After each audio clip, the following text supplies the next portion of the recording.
अध्याय 4 आयत 1 से लेके 21 तक। मनुष्य हमें मसीह के सेवक और परमेश्वर के भेदों के भंडारी समझे।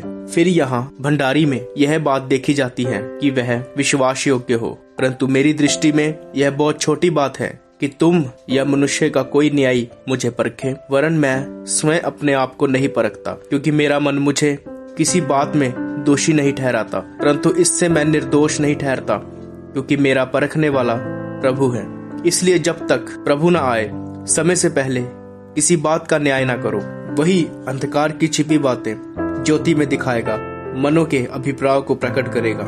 तब परमेश्वर की ओर से हर एक की प्रशंसा होगी।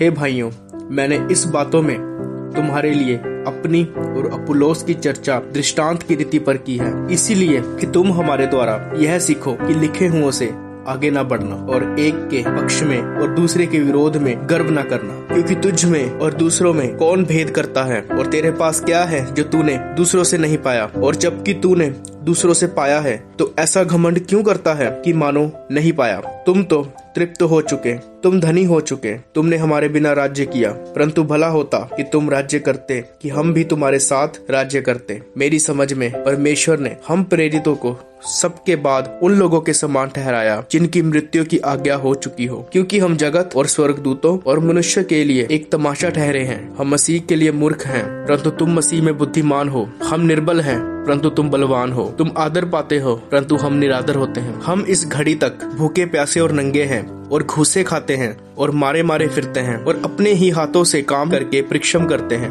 लोग हमें बुरा कहते हैं, हम आशीष देते हैं। वह सताते हैं, हम सहते हैं। वह बदनाम करते हैं, हम विनती करते हैं। हम आज तक जगत का कूड़ा और सब वस्तुओं की खुरचन के समान ठहरे हैं। मैं तुम्हें लज्जित करने के लिए ये बातें नहीं लिखता, परंतु अपने प्रिय बालक जानकर तुम्हें चिताता हूँ, क्योंकि यदि मसीह में तुम्हारे सिखाने वाले 10,000 भी होते तो भी तुम्हारे पिता बहुत से नहीं, इसलिए कि मसीह यीशु में सुसमाचार के द्वारा मैं तुम्हारा पिता हुआ। इसलिए मैं तुमसे विनती करता हूँ कि मेरी सी चाल चलो। इसलिए मैंने तीमुथियुस को, जो प्रभु में मेरा प्रिय और विश्वास योग्य पुत्र है, तुम्हारे पास भेजा है। वह तुम्हें मसीह में मेरा चरित्र स्मरण कराएगा, जैसे कि मैं हर जगह हर एक कलीसिया में उपदेश करता हूँ। कुछ तो ऐसे फूल गए मानो मैं तुम्हारे पास आने का ही नहीं, परंतु प्रभु ने चाहा तो मैं तुम्हारे पास शीघ्र ही आऊंगा, और उन फूले हुओं की बातों को नहीं, परंतु उनकी सामर्थ को जान लूंगा, क्योंकि परमेश्वर का राज्य बातों में नहीं परंतु सामर्थ में है। तुम क्या चाहते हो? क्या मैं छड़ी लेकर तुम्हारे पास आऊं, या प्रेम और नम्रता की आत्मा के साथ?